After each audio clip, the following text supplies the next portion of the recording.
जय हिंद दोस्तों, study take में आपका स्वागत है।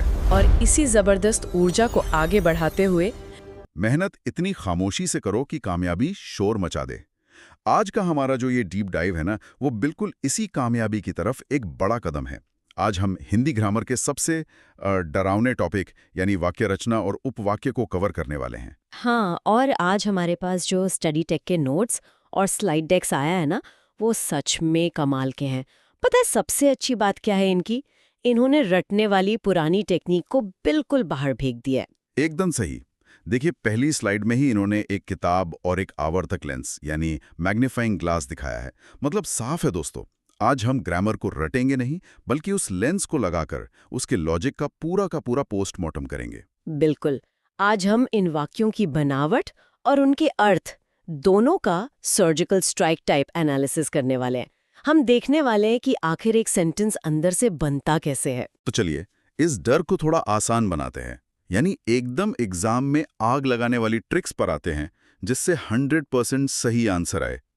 तो अगर हम स्लाइड नंबर 2 की तरफ बढ़ें, वहां एक पेड़ का बड़ा सा चित्र है, जिसका तना एक है पर उसकी 3 बड़ी शाखाएं निकली हुई हैं। ये क्या दर्शा रहा है? देखिए, ये पेड़ दिखा रहा है कि बनावट या स्ट्रक्चर के आधार पर वाक्यों के 3 मेन टाइप्स होते हैं: सरल, संयुक्त और मिश्र। बस यही 3 डालियां हैं जिन पर पूरी की पूरी ग्रामर झूल रही है। अरे वाह! अब सीधा आते हैं स्लाइड 3 पर। यहाँ एक चमकती हुई हड्डी, ग्लोइंग बोन बनी हुई है। मतलब सरल वाक्य को एक ग्लोइंग बोन से क्यों जोड़ा गया है? इसके पीछे का लॉजिक क्या है? देखिए, सरल वाक्य एकदम उस सिंगल हड्डी की तरह होता है। इसमें कोई मिलावट नहीं होती, कोई जॉइंट नहीं होता। मतलब इसमें कर्ता यानी काम करने वाले चाहे 10 लोग हों, लेकिन काम सिर्फ और सिर्फ एक ही होगा। इसमें की या परंतु जैसे कोई फेविकॉल वाले जोड़ नहीं होते। एकदम सॉलिड, जैसे बच्चे मैदान में क्रिकेट खेल रहे हैं, काम में क्यों रहा है? खेलना। पर रुकिए, यहाँ एक बहुत बड़ा एग्जाम ट्रैप है जहाँ 99% लोग फंसते हैं।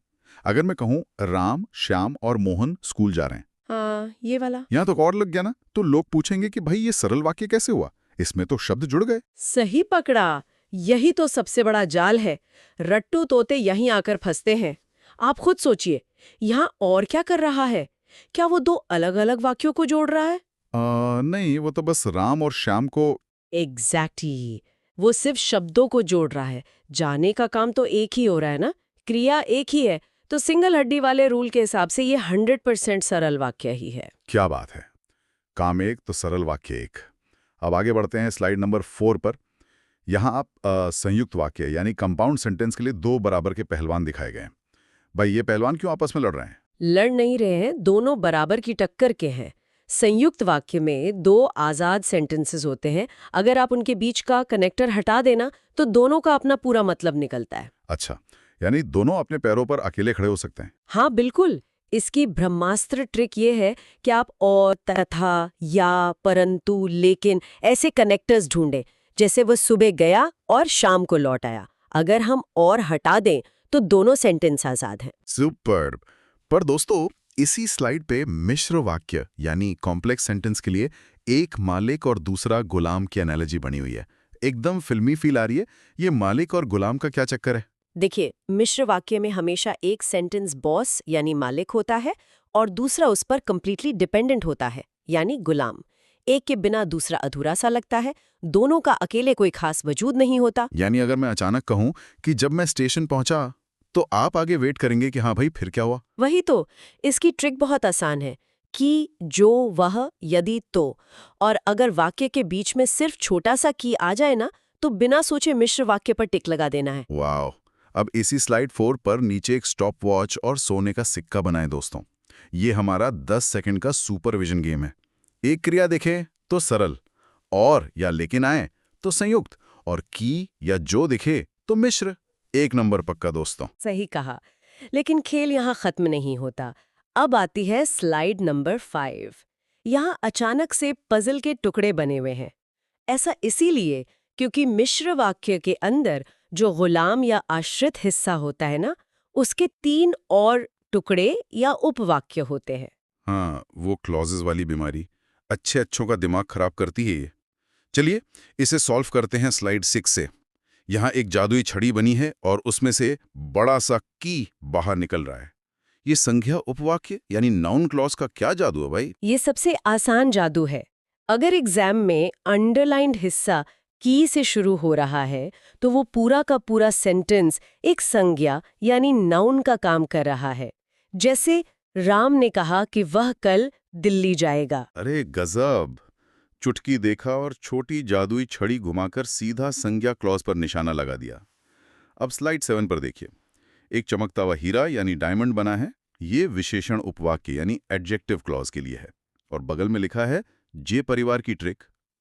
अब ये नया परिवार कहाँ से आ गया? यहाँ सबसे दिलचस्प बात यह है कि जे परिवार का मतलब है जो, जिसे, जिसने जैसे शब्द।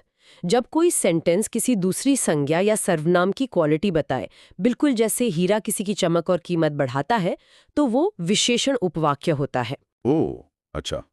जैसे अगर कहूँ यह वही किताब है जो मुझे चाहिए थी। बिल्कुल सही पकड़ा आपने। यहाँ जो उस किताब की खासियत बता रहा है, उसको स्पेशल बना रहा है। एकदम क्लियर। अब स्लाइड नंबर 8 पर आते हैं दोस्तों, जहां एक अलार्म घड़ी और एक लोकेशन वाला पिन बना है, जैसे अपने गूगल मैप्स में होता है। ये क्रिया विशेषण उपवाक्य यानी एडवर्ब क्लॉज का क्या फंडा है? देखिए, क्रिया विशेषण हमेशा काम के होने का समय, जगह या शर्त बताता है। इसलिए घड़ी और लोकेशन पिन। इसकी ट्रिक है जब, जहां, जिधर, यदि जैसे शब्द। तो दोस्तों समरी एकदम सिंपल हुई। अगर जे से शुरू हो और क्वालिटी बताए तो विशेषण, और अगर घड़ी या मैप वाला टाइम या लोकेशन बताए तो क्रिया विशेषण। पूरा क्लॉज वाला पजल सेट हो गया। एकदम। पर देखिए, अब हम स्ट्रक्चर यानी बनावट से आगे बढ़कर स्लाइड नंबर 9 पर जाएंगे। यहाँ भाषा का एक नया रूप दिखता है अर्थ के आधार पर। और यहाँ अचानक से एक खौफनाक लोहे का भालू पकड़ने वाला जाल यानी बेयर ट्रैप बना है। अरे बाप रे, ये बेयर ट्रैप! ये अर्थ वाले वाक्यों में ऐसा क्या खतरा है भाई कि एग्जामिनर हमें इस जाल में फंसा लेगा? हम भालू थोड़ी हैं। खतरा बड़ा है, क्योंकि जब हम मीनिंग बेस्ड सेंटेंसेस देखते हैं तो दिमाग हमारे साथ एक मनोवैज्ञानिक यानी साइकोलॉजिकल खेल खेलता है। स्लाइड 10 पर इसके 3 बड़े जाल दिखाए गए हैं, जहां एक लाल रंग का क्वेश्चन मार्क और एक्सक्लेमेशन मार्क है। सबसे पहला ट्रैप है इच्छावाचक यानी विश। हाँ, जैसे कोई कहे भगवान तुम्हारा भला करे। हाँ, मैंने देखा है कि लोग इसको अक्सर ऑर्डर यानी आज्ञावाचक समझ लेते हैं, क्योंकि एग्जाम का स्ट्रेस ही इतना होता है। पर ये तो एक दुआ है ना। वही तो ध्यान देना है, ये डायरेक्ट कंट्रोल नहीं है, एक सद्भावना है। तो विश हुई। दूसरा ट्रैप है संदेहवाचक यानी डाउट। इसमें बस शायद या पॉसिबिलिटी ढूंढनी होती है, जैसे शायद कल बारिश हो। वो तो इजी लग रहा है। पर तीसरा वाला ट्रैप सबसे खतरनाक है, संकेतवाचक यानी कंडीशन। ओहो, जैसे अगर बारिश हुई तो फसल अच्छी होगी। अब दोस्तों ध्यान से सोचो, स्ट्रक्चर के हिसाब से देखोगे तो ये मिश्र वाक्य लगता है। वही यदि तो वाला पैटर्न। वही तो मेन कैच है। दिखने में ही 100% मिश्र लगता है, पर अगर प्रश्न में पूछा है कि अर्थ के आधार पर ये क्या है, तो ये शर्त यानी संकेतवाचक है। आपको अपना लेंस चेंज करना पड़ेगा बस। एग्जामिनर की चालाकी पकड़नी पड़ेगी। भालू के जाल से बचने की क्या मस्त ट्रिक बताई आपने। दोस्तों ध्यान रखना इसका। अब बचे स्लाइड 11 पर चेकलिस्ट वाले 5 आसान वाक्य। विधानवाचक, निषेधवाचक, प्रश्नवाचक, आज्ञावाचक और विस्मयादिबोधक। इनमें तो मुझे लगता है बस बोलकर पढ़ लो तो सेंटेंस की अपनी आवाज खुद ही आंसर चिल्ला चिल्ला कर दे देती है ना? हाँ, इनमें ज्यादा टेंशन नहीं होती, एकदम स्ट्रेट फॉरवर्ड है। नहीं आया तो निषेध, सीधा सवाल पूछा तो प्रश्नवाचक, डायरेक्टली ऑर्डर दिया तो आज्ञा, और आश्चर्य हुआ अरे या वाह बोलकर तो विस्मयादिबोधक। बस स्टेटमेंट खुद बता देगा। बहुत बढ़िया दोस्तों, क्या स्पीड से जा रहे हैं हम। और अब आती है हमारी सबसे फायदेमंद स्लाइड, स्लाइड 12। यहाँ पर एक मस्त खजाने का नक्शा, एक ट्रेजर मैप बना हुआ है।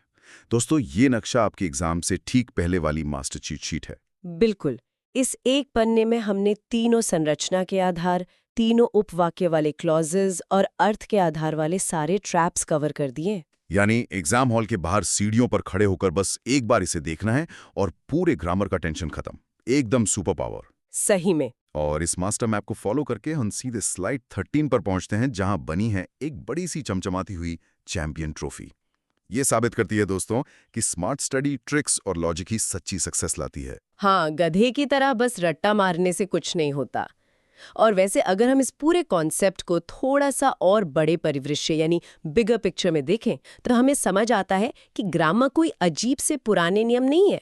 अच्छा, तो फिर क्या है? ये बिल्कुल मैथ्स या कंप्यूटर कोडिंग जैसा एक लॉजिकल पैटर्न है। भाषा एज अ कोड। हम बोलते वक्त इन्हीं लूप्स और कंडीशंस को यूज करते हैं। भाषा एज अ कोड, ये तो माइंड ब्लोइंग थॉट है ना? यदि हम अपनी मातृभाषा के इन पैटर्न्स को, इन्हीं छोटी छोटी हड्डियों और पहलवानों को एक जासूस की तरह डिकोड कर लें तो सोचिए दुनिया की कोई भी नई भाषा सीखना कितना आसान हो जाएगा। सही बात है। चाहे फ्रेंच हो या जापानीज, उनमें भी तो यही सारे मेन लॉजिक और शर्तें होती होंगी। भाषा बदल जाएगी पर दिमाग का कोड तो वही रहेगा। एग्जैक्टली उनका पैटर्न भी बिल्कुल इसी इंजन पर चलता है। ये तो वाकई एक कमाल का थॉट है दोस्तों। अब से जब भी किसी नए वाक्य को सुनना तो उसके कोड को, उसकी बनावट को पहचानने की कोशिश जरूर करना। रट्टा मत मारना। ऐसे ही वीडियोस के लिए स्टडी टेक को सब्सक्राइब करें और लाइक करना ना भूलें। जय हिंद।